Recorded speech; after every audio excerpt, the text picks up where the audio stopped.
Okay, thank you. So we've highlighted that. Thank you. Senator Roberts.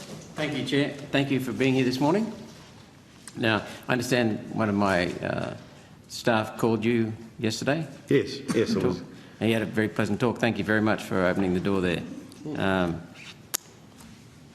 Is it accurate to say that you are the National Commissioner for Complaints about wind and solar panels projects? I'd like to characterise us as the Ombudsman of first and last resort. So if you have a concern about a power line or a wind farm or whatever that might be in our jurisdiction and you don't know how to get it solved, you can come to us and we'll figure out the right process to get the concern addressed. So when you say you, that was used in a colloquial sense, this is open to any citizen in Australia? Yes. To come to you? We're a national service and we get complaints from around the country. Thank you. That's wonderful to hear. So anyone who has a complaint about wind projects, solar projects, batteries, transmission can make a complaint to you? Yep. If you go to our website, which is aeic.gov.au, the second or third tab along says making a complaint. There's the process, the form, the policy, and you can call us, you can mail us, you can email us, or arrange to meet with us. So you have how many in your office? I understand you have a small office? We're a very efficient team. I wasn't being critical. We have, I think, 5 people. 5 people? Yep. Okay. And you're meant to take care of people's complaints about solar and wind. And you work with the state government, with the federal government, with private entities? Yes. Thank you. Can you perhaps the respondent is usually the developer to a concern, yep. But sometimes it's a planning process or an EVPC issue, so it's not always the developer, but usually that's the case. Yeah. So it could get pretty complex. Oh yeah, we've had some that have been going for a long time, but we get through them. Can you perhaps talk a bit more about what you can do for someone who has a complaint that you can look at? Because people are not aware. Talk to everyday Australians. Yes, I don't have the budget for the front page ad of the Sydney Morning Herald, but people do find us, and if you've got constituents that have concerns, then we should talk about how they can come to us. But the best thing to do is to promote our website, and that has all the details. Typically our process is that if we get a complaint, we'll do some research on the project and the proponent and what is going on. We'll then approach, if we don't already know the proponent, and in many cases we do, if we don't know the proponent, we will go and get a briefing or open the door there. And sometimes the complainant is known to the proponent. Often they're not known, so we're able to build and bridge a relationship between the complainant and the proponent to work through whatever the concerns are. Many concerns are solved by just provision of factual information. It's often a misunderstanding or misperception that has caused them to contact us. I certainly agree with that. I would like to ask if you've received any complaints in relation to the proposed Yungala or Burdekin Pioneer pumped hydro project just in the hinterland near Mackay, and the proposed Barumba Dam pumped hydro and the transmission lines around Widgie, which is near Gympie in Queensland. No. Not any? No. There's a massive community movement in both cases. So, okay. Then feel free to connect them to us and we'll work through it. Okay. It's shocking to me that in both of those projects it appears that there has been an appalling level of community consultation. This is largely, well, entirely from the Queensland government. In Yungala, for example, people who were going to have their houses compulsorily resumed and flooded for the new pumped hydro dam found out via media release. Mm-hmm. And then they found out that they couldn't get loans for business or for even adding renovations or selling the house, right, because their land is now jeopardised. Mm-hmm. Transmission lines for the Barumba project near Gympie are currently proposed over prime agricultural land, which would be again compulsorily resumed, despite the community pointing out that there are state-owned land corridors available nearby. Does this lack of consultation sound like it meets the needs for best practice that your office would recommend? We find that most proponents need some help, some way, shape or form.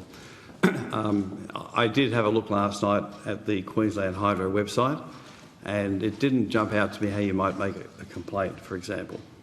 Yes. So it's possible, Senator, that we may need to help them get their complaint process in place. We've had to do it with all the TNSPs and help them get that in place, the policies put in place, make it transparent on the project website, and away they go. Thank you. What does the best practice consultation look like? Oh, it's a long topic, but certainly knowing who your stakeholders are, being fairly well advanced in your thinking about what you're trying to do, and if I reflect on a call I had last night, don't go about it in secret. So you often get developers that want to have one-on-one discussions with the landholder to sign them up for the hosting the wind farm or the solar farm, and say this is very confidential, we can't let you talk to your neighbours. Before the developers left the front gate, the whole street knows what the deal is. And they know that these guys are wanting to cover it up. Yep. Which doesn't build trust. Yep. So to build trust, developers need to listen first and then talk once they understand people's needs. Yes, it's for want of a better word, not a crude word. It's a professional sales role that they're in, but it's got to be done with ethics and transparency and thinking like a landholder will think in how you go about matters. Well, already I've been up to both projects, but already there are many constituents who are saying that this will never be built. It's just going to do enormous damage. It's just the Queensland government diverting attention in the media and in the communities from serious problems like the Mackay Base Hospital. So that straight away has destroyed any trust in that community. Well, it sounds like they might need some help, so I'll approach the chair and we'll start the process. Well, we'll get your website and your name, and we'll send it to people active in the movement. I've got a card here for you, Senator. You can Thank you. take that after the session. I'm intrigued with bonds on solar and wind generators.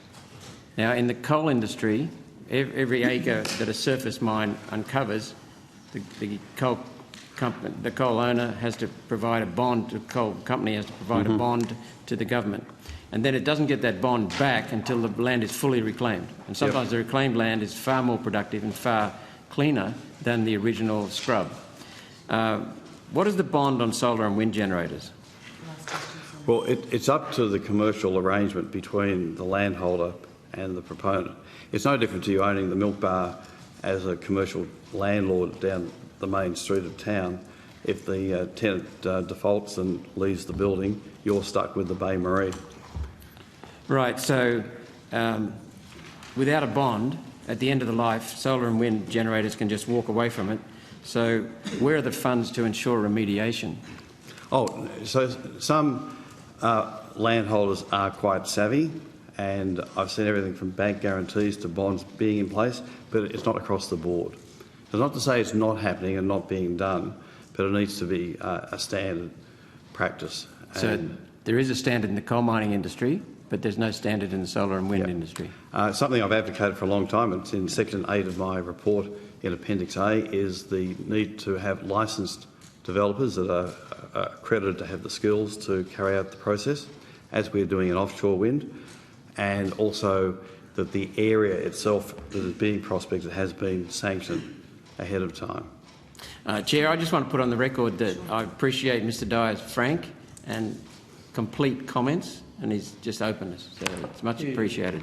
I think we would all agree. Thank you. Thank you, Senator.